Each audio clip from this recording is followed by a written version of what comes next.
বন্ধুগণ, মহান আল্লাহ রাব্বুল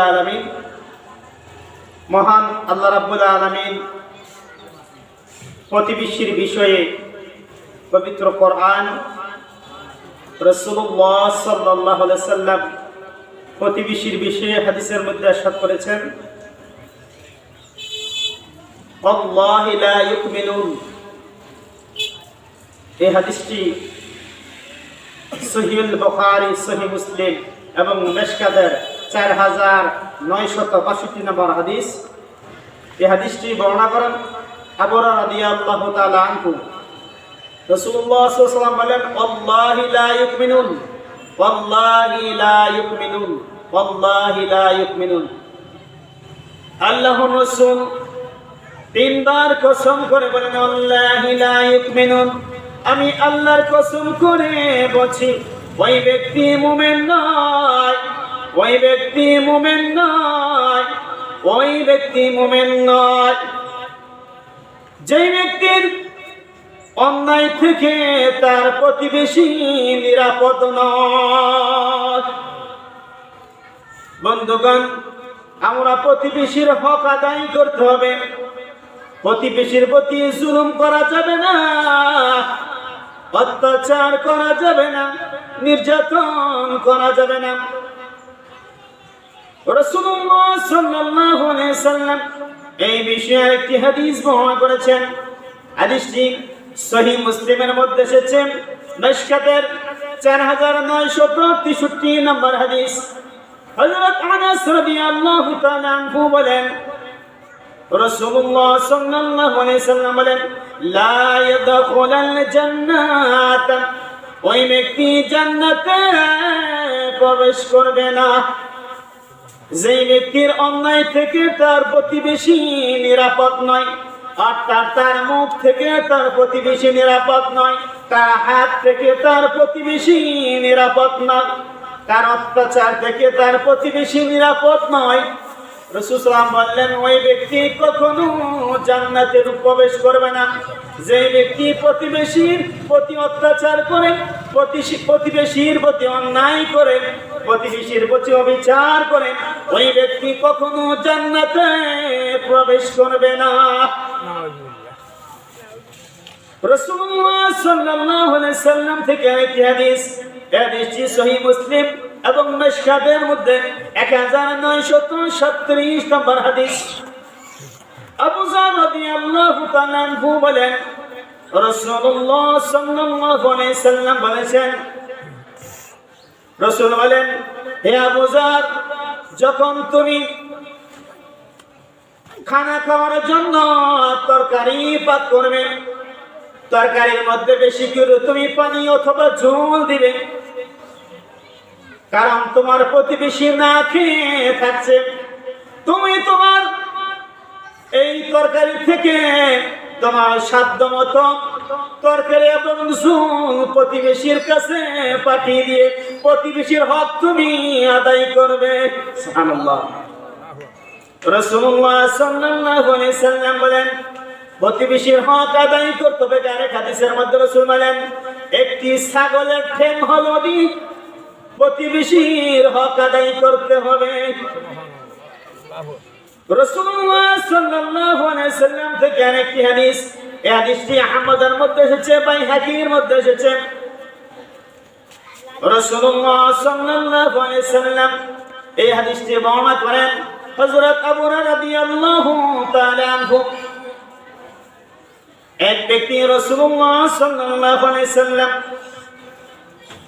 কাছে জিজ্ঞাসা করলেন, ইয়া রাসূলুল্লাহ, একজন অমুক মহিলা রয়েছে, ওই মহিলা সালাত আদায় করেন, ওই মহিলা সিয়াম আদায় করেন, ওই মহিলা দান সৎকার রেকর্ড রয়েছে।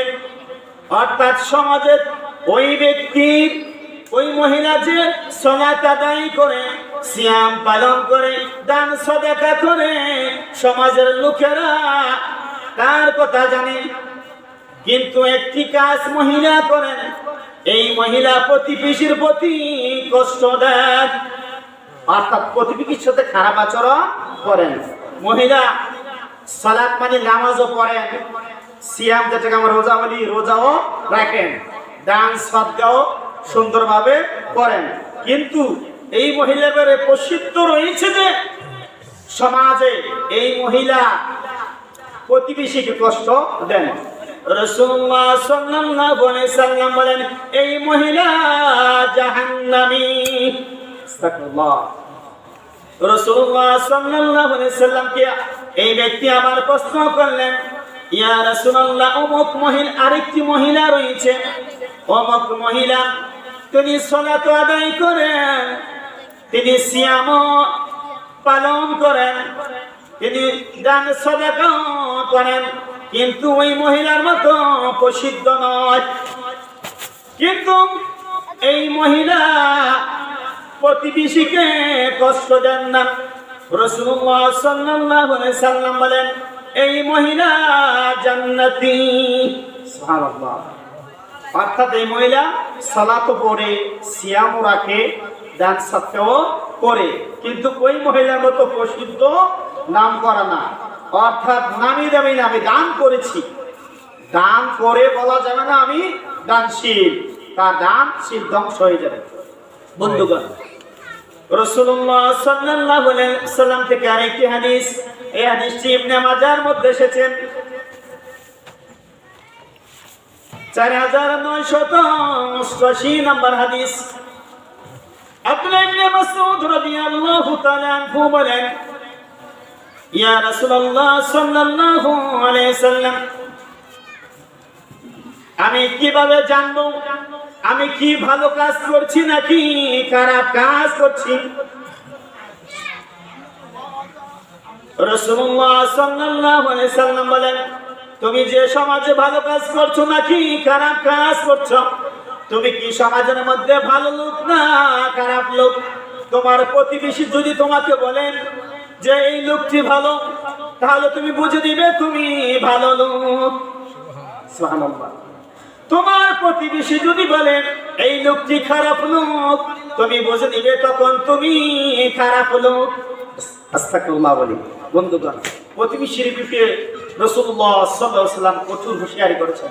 বন্ধুগণ, আমরা 5 ওয়াক্ত সালাত যখন পড়ব, আমার আপনার প্রতিবেশীকে ডেকে সালাতের দিকে নিয়ে আসবো, কারণ প্রতিবেশীর প্রতি আপনার হক রয়েছে। আপনি ফজরের সালাত পড়তে মসজিদে যাচ্ছেন, আপনার প্রতিবেশী আব্দুর রাজ্জাককে ডাক দিন, আব্দুর রাজ্জাক তুমি সালাতে আসো। আবু ইউসুফ তুমি মসজিদে চলে আসো সালাত পড়ার জন্য। রাসূল সাল্লাল্লাহু আলাইহি ওয়াসাল্লাম এই ব্যাপারে হাদিস এসেছে যে অনেক সওয়াব হবে যদি আপনি ওই ব্যক্তি সালাত এসে সালাত আদায় করলেন। আর প্রথমত কথা হলো আপনি দাওয়াতি কাজ করলেন সালাত আদায় করার জন্য। বন্ধুগণ, রাসূলুল্লাহ সাল্লাল্লাহু আলাইহি ওয়াসাল্লাম এই বিষয়ে অনেক কথা বলেছেন। প্রতিবেশীর বিভিন্ন হক রয়েছে। প্রতিবেশীর জমি জমা জোর করে দবস্ত করে নেওয়া যাবে না, জোর করে দখল করা যাবে না।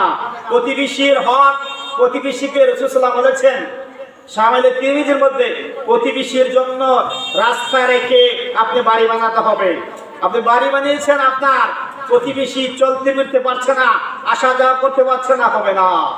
প্রতিবেশীর জন্য আপনি জায়গা রেখে আপনি বাড়ি করতে হবে। বন্ধুগণ, প্রতিবেশী হকের বিষয়ে আল্লাহ তাআলা কোরআনে, রাসূলুল্লাহ সাল্লাল্লাহু আলাইহি ওয়াসাল্লাম হাদিসের মধ্যে বর্ণনা করেছেন প্রতিবেশী হক আদায় করার জন্য। বন্ধু, আপনার আমার উচিত হবে প্রতিবেশীর হক আদায় করা।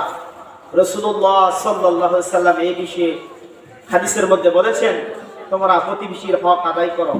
বন্ধু, আপনার প্রতিবেশীর মেয়েটা পর্দা করে না, তাকে আপনি তার বাবার মাধ্যমে দাওয়াতি কাজ করেন যে আপনার মেয়েকে একটি বোকরা কিনে দেন পর্দা করার জন্য। আপনার প্রতিবেশীর বিভিন্ন সামাজিক কাজে আপনাকে অংশগ্রহণ করতেই হবে।